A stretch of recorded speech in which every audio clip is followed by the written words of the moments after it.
What do you think? Is it all falling apart? Are the walls closing in? Or is this just the fragile ego that's been connected to an old reality that's fading out in terms of soul expansion?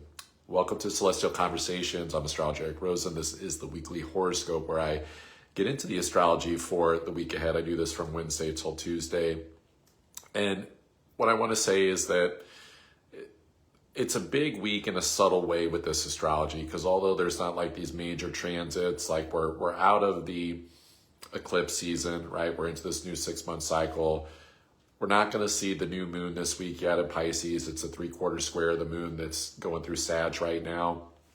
We did just get Jupiter that went direct. And so although this is a very slow moving energy, there's a big sort of integration these past 4 months of how to better take care of ourselves. And of course, we are continuing to see especially that Saturn sextile to Pluto and Aquarius, and also Neptune as well. And of course, we're going through this Mercury retrograde. We continue that, and we will not wrap that up officially until, I believe it's the 19th, if I'm not mistaken. So maybe drowning out a little bit in Pisces, trying to figure out the facts, connect the dots. Where's life going? You know, it's really interesting because when you have Jupiter that just went direct and it's like the big story information gatherer, and then you have Mercury that's still retrograde in Pisces where it's at fall, we're not really getting like the full big picture. We kind of have to kind of go with like one emotional intuitive wave at a time. It's kind of like wading through the mystical energy of things, but this is kind of by God's design a little bit, because when you have a Mercury that rules over Virgo, which is where the South Node is at, and that Mercury is going to conjunct the North Node of Pisces this week. This is about dissolution of frames of thinking and how we try to hold it together or try to keep things from, falling apart, the walls closing in favor of letting the mind sort of collapse to this new, deeper subconscious paradigm, which is designed to get us out of any form of like victimhood or illusions or self-deceptions, either in ourselves, but also those things applying out to the world too, to see that beauty is in the eye of the beholder, that we are that conscious creator, that these are the transits that speak to, as I've been saying, well, the real Slim Shady, please stand up. It's like, who's going to be real with this? And that Saturn Neptune that met in Aries, and Neptune that rules over Pisces, to see that there are these beautiful opportunities and actually some really beautiful energy if we're okay with just like surrendering the identification of things and like the control of things. There's just sort of this je ne sais quoi, of energy there. And what can come in is a dissolution of ego. It's an ego breakdown to kind of like find the compassion, the softness, rise to a higher level of personal mastery and accountability, to not be in conflict with others, to sort of have this not just live and let live concept of like brushing it aside, but actually kind of like opening the heart, opening up to love, and like finding a sense of gratitude in the soul's journey. And to actually like, I'd say especially with that Saturn Neptune sextile over to Pluto, going like, hey, like no one has time for like conflict with the world or people or society, because really Pluto's all about going within too and seeing like how we're interfacing with the world or people or technology. Like it's sort of like this more hidden inner element of like how are we intuitively sort of like sourcing our energy to these things. And so this is about coming back to like self-sourced energy with that Saturn Neptune and that sextile, to go how you interact with those things, the world, the people, your path, advancing your path, your future going forward. It deals with this compassionate sort of accountability that wants to rise out of like the ego's like old wounds and sort of identifications of things. And so that can be really bizarre, because it's like the frame of how we held together the reality of things, that feels like tried and true, like those things don't work. And so we're really kind of like letting the ego shed its layers and letting the higher self sort of like come in. We continue to be in copious amounts of ending and beginning astrology, where it's like a lot of things in Pisces, a lot of things in Aries that of course I'm mentioning here. And it continues to be this like sort of closeout cycle that you could say, whether it's like closing like a major chapter on the planet, it's the 3/4 square of the moon in Sag, and Jupiter, the planet that rules that, is like closing a chapter around, personal issues where we're like learning to like nurture and like meet our needs better, and like kind of like make sure that our foundation has like a positive elemental story to it, so that as the cycle is also closing out that new moon solar eclipse in Aquarius, even though that's still a theme backdrop for the next 6 months, we're sort of like getting like the level 2 energy of it. Like we're moving past like, okay, like this brand new start of like, how do you want to choose your timeline? How do you want to connect with the world?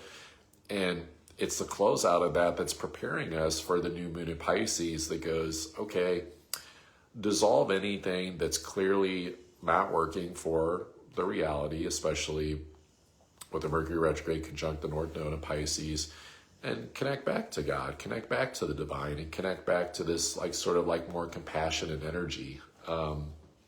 This is like a really weird combination of like the elder sort of energy of advanced spiritual wisdom, and then also like being a newbie, like new beginnings. And so it's like kind of like having to take the higher self and like the, maybe that part of our like brainwashed inner child, that was taught this is how reality is, and kind of like train them esoterically with being observant in our thinking of going like, hey, like remember that light bulb moment or that insight about how to connect in life better or reality better, or how to do that thing. And so it's like the encouragement to kind of like retrain things. And so this more joyful, inspirational approach too that can come in is like kind of like the thing that naturally regulates the central nervous system. So this is not about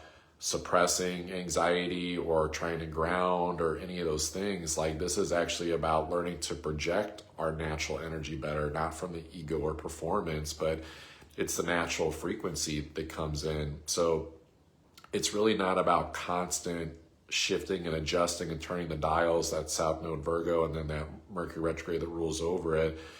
It's more about it, because if you change directions like too much, it's like a wizard or having like the Harry Potter wand and like just like waving it everywhere, and every thought is like casting like a spell or an intention, a manifestation using magic, but it's all getting like a little weird and slimy. And so this is where we kind of like take a step back and go, what if a lot of the thoughts that are coming up right now are just like sayonara? It's like seeing them on the way out, and that it's more so about in that sort of like observation period of that, seeing like what's like really true behind that. Because as those, defunct, broken system thoughts that can feel more negative or critical or create the illusion of like that we're blocked, like we see what's really true and where we can really go, where we stop, subconsciously holding ourselves back, whether it's like from the past or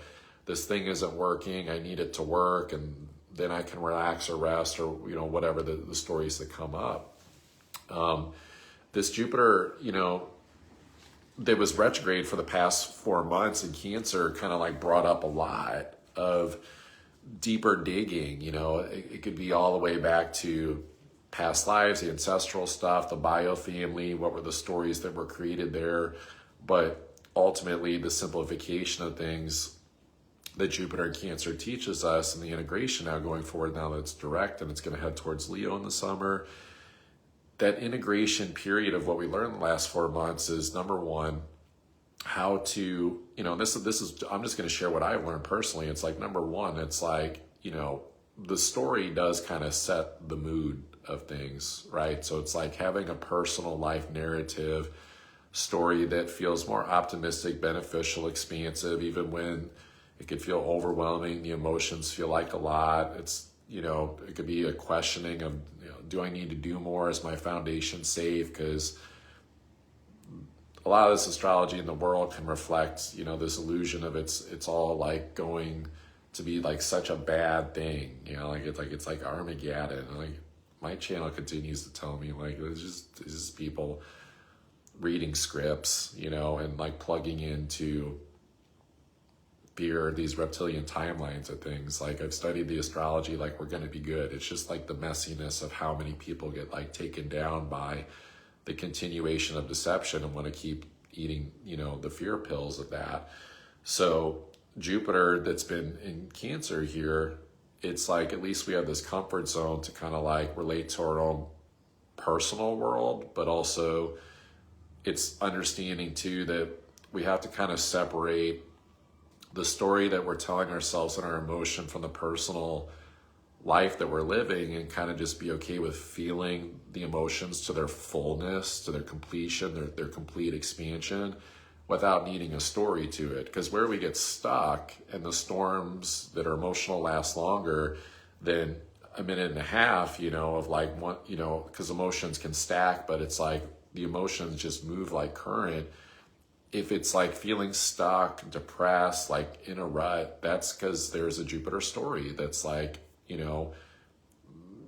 playing with the emotions. And so what's hard is that the person that, would not be really taking a deep, look at this would be the person that would be not dealing with those emotions so much that the Jupiter story of like what's going on in the world becomes this sort of emotional projection of things without connecting in, wait, what am I feeling right now? And then underneath of those emotions is where the intuition, guides things. And so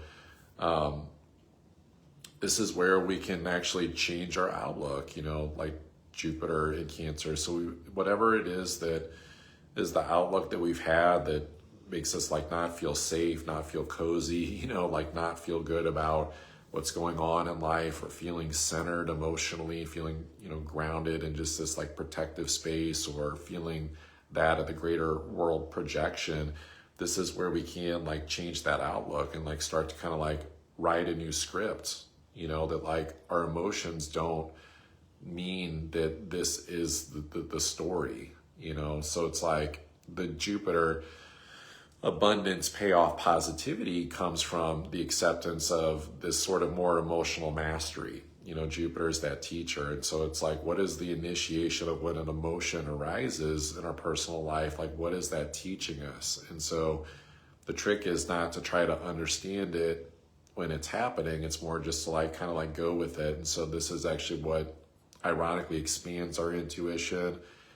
It's the thing that naturally gravitates us away from any roots that can be toxic from past life, ancestry, biofamily. So, because running away from it, like the Jupiter Cancer element of like being like, fuck this, I'm out of here. It's like, Jupiter's like, I'm going to go travel. I'm going to go here. I'm going to go socialize. I'm getting away from this. And so it's actually being okay with these things and being okay and making sure the home feels good, the vibe feels good, the feng shui is on point, right? Cancer is the home. And so we want our personal world with Jupiter and Cancer to feel really good, that like we're not running away from home or running away from what's going on more on the personal level. So,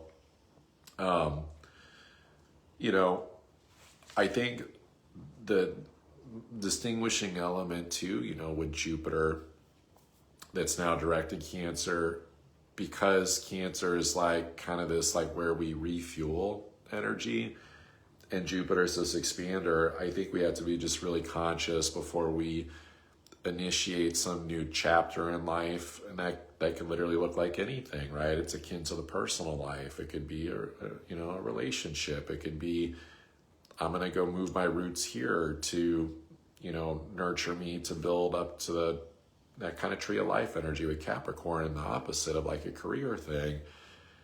It could be any number of things, but we kind of have to like assess emotionally, intuitively, do I actually have a full tank for this? It's like I had a conversation with a client earlier, and it's like, she's wanting to move from being employed to starting her own business. And so it's like assessing, it's like, okay, well, the tank's probably half full right now. She had some concerns about, is my foundation going to be okay? Am I going to make the money that I want? And so it was a conversation very natural to Jupiter and Cancer, where it's like, there's a lot on our plate in our personal life, right? We have our family, we have our own needs that we need to nurture and take care of, right? We have to make sure that our home foundation is secure, but then it's also Jupiter in Cancer becomes overwhelmed if we're not feeling nurtured, if we don't have enough in the tank. And so the degree to which we can expand, this is where we have to kind of like follow the emotions first. And this is where like we don't burn out. This is where we avoid burnout. Or if we do start to recognize like we're surpassing sort of our protected energy and we're like going too far, we're exerting, too much energy, it sort of becomes like this thing of like, okay, come back home. What's like more of this like mother nurturing natural sort of element to things that's a narrative that is actually gonna like be good for like the long haul, because this is where Jupiter is nice in Cancer, because it's like remineralize the roots. It's not just like a normal pit stop in life of just refueling. It's like Jupiter retrograde and then stationary direct goes, hey, like, how do I make sure that everything in my life that I'm connected to personally, your whole book that you're writing, right? Because it's almost like writing the next pages of your Akashic records, like in a way, like it feels that it's nurturing, it feels personal, it feels like it's going to expand into good areas. And so the doors that open, the expansion, the opportunities that Jupiter brings comes from having like a solid sort of emotional foundation where we're feeling good about this. So I do want to say too, that with this aspect of health is coming up for a lot of people, right?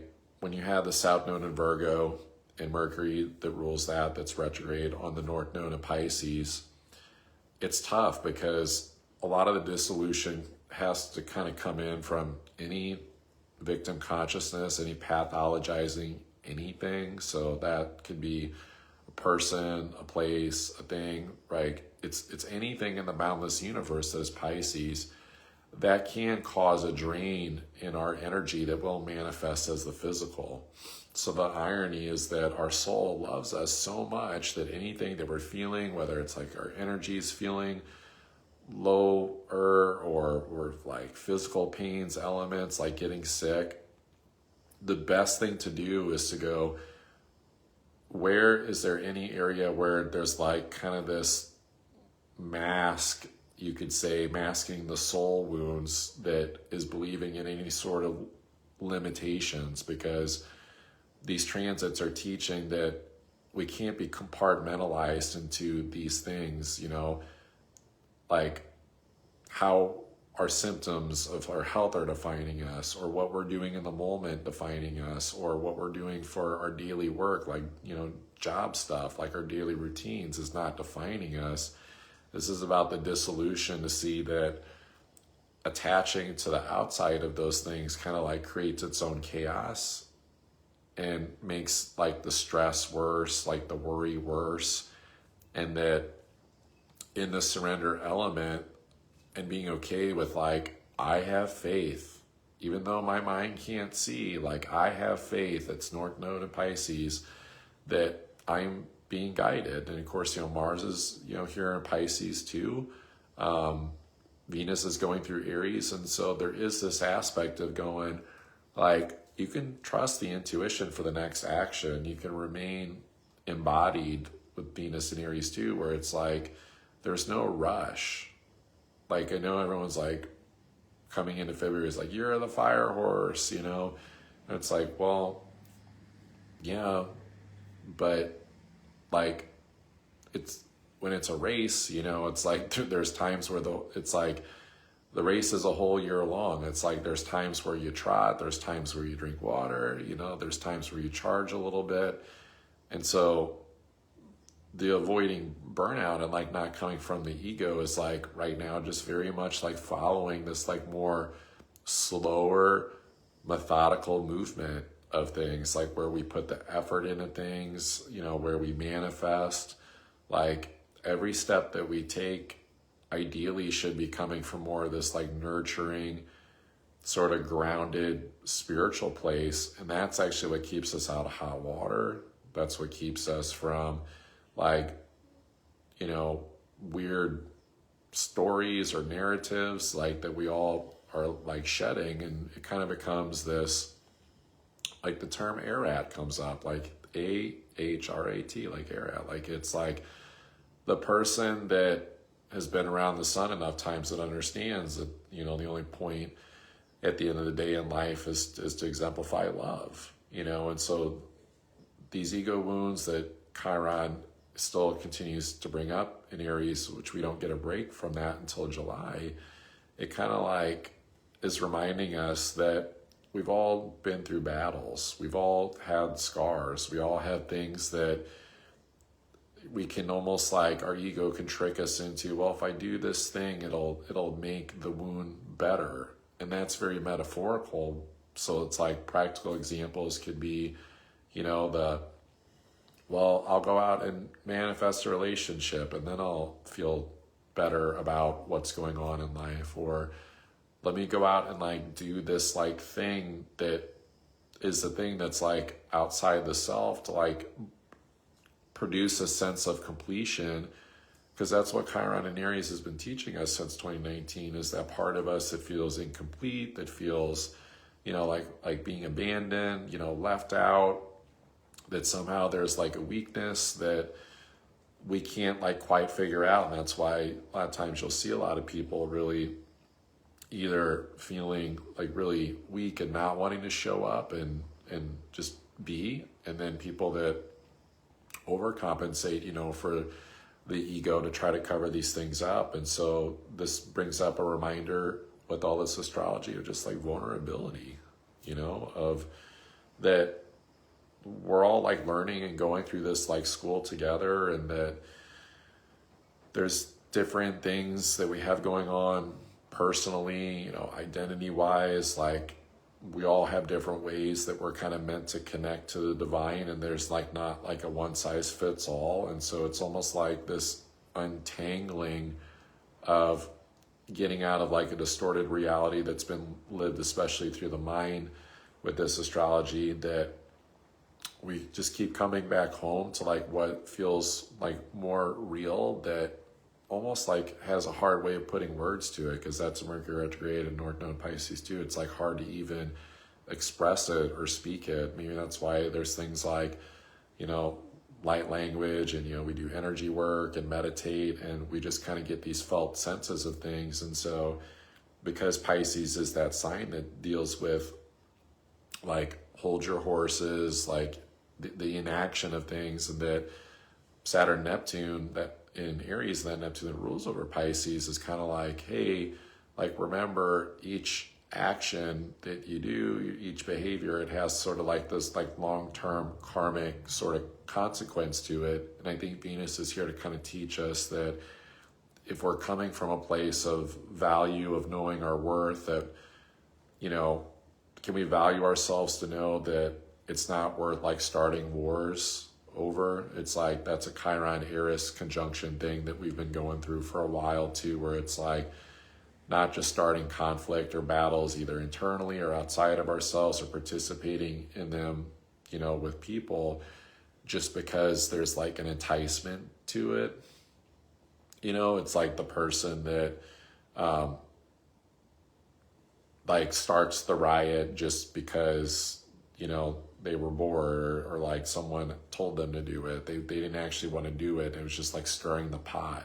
So this is where we have to make sure whatever it is that we have in life, that we're not torching the goodness of things, and to realize that like if those sparks of, anger, frustration, moodiness, whatever it is that's like sort of coming up, that we kind of take a step back and go, number one, like this trigger, this emotion doesn't define me, but it is teaching me something. It's showing me something. And sometimes that could be as simple as like, okay, I'm not feeling like really, truly centered, aligned in like a higher vibration. And so the school, becomes there is no schedule, right? Of like where you just do the spiritual work here, just do your work here. Like it's a kind of 24/7, 365 job of like keeping the vibe up, keeping the heart open, keeping the energy like in a benefic place. And so if it starts to like not be that, which the selfless service to, humanity, to helping people is in first keeping that vibration high. And so if it's like not there, that's probably where something, from the past is coming up, or there's like too much like mental activity that's producing limitations, and then it kind of attracts this like negative sort of energy. So I think the opportunities exist though to kind of like take a step back and realize that it is really in this suspension of like needing a train of thought, needing to figure things out, that's when it's like, oh wow, the energy is actually really beautiful. And so this is about moving away from try hard energy, just working to hold it together, working to get a result. And it's kind of like the ultimate faith test that's like peeling back a really deep embedded layer of the ego that's been probably running the show for a long time, and everyone's at different levels with this, but it's like that release period yields to like, oh wait, like there is love and connection in the world. There is like people that are choosing to assert an identity that feels more genuine and more spiritual and more connected. And so there's a lot here too about like not wearing armor, not wearing emotional armor, and being okay with just continuing this sense of personal sort of mastery. And that's why, in these horoscopes, I talk more about what can we do individually. I'm not doing sun rising signs or singling out certain people because that's compartmentalizing. I'm not going so much out into the world stuff. This is ultimately comes back down to what is it that we can do as individuals, and that there's going to be a time where we look back, and maybe it's by 2030, 2035, in that range where it's like the amnesia wears off of like who we really are, and we'll be like, wow, like that seems so foreign to me now, like why I thought that way or was doing that or whatever. And so we get out of our own prison with this astrology by seeing that like spirit's there, like going like, you don't have to stay in this prison. You don't have to continue to play out this sort of like reality that's like more flat. So, for my entrepreneur peeps, I would say it's we have the equinox on the 20th. Mercury comes out of retrograde right before that. So Sun crossing that Saturn-Neptune conjunction point. Launches are really good after that date, and then it's all planets direct. And so I'd say anything right now is more like peppering like the signal into things, like still broadcasting, but like maybe waiting for the details and the structures to sort of fall in place to kind of make sure it's not coming from a place of fear, impatience, false signals, that sort of thing. It's like sort of just like the slower methodical moving, and also knowing too, like it's going to lead to some really beautiful spiritual soul lessons no matter what, and the growth, but like really the best sort of like outer worldly connection points, I think, start to happen more after the 20th. So if you want to join my weekly group coaching program, Higher Self Rising, that is on Tuesdays at 3 p.m. Central Time. And of course, astrology readings are always available. My 3 and 6 month coaching packages for people that are really wanting to transform and kind of like show up to this greater essence and expression of purpose, vitality, what they're here to do, get unstuck, those sorts of things. That is available as well. So, if nothing else, everyone, stay sane out there.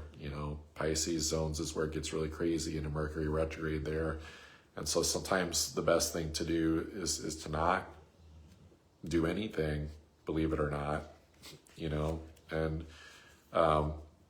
when the spark and the passion and the inspiration like is there to continue the journey of something we're excited to become more of or create or share with the world, you know, because it's still Uranus rounding out those final degrees of Taurus. It's like go out and create it, but it's from a place of taking new roads, innovation, change, you know, trying different things, and just continuing to show up. Good things happen. So appreciate you all. Have a good one.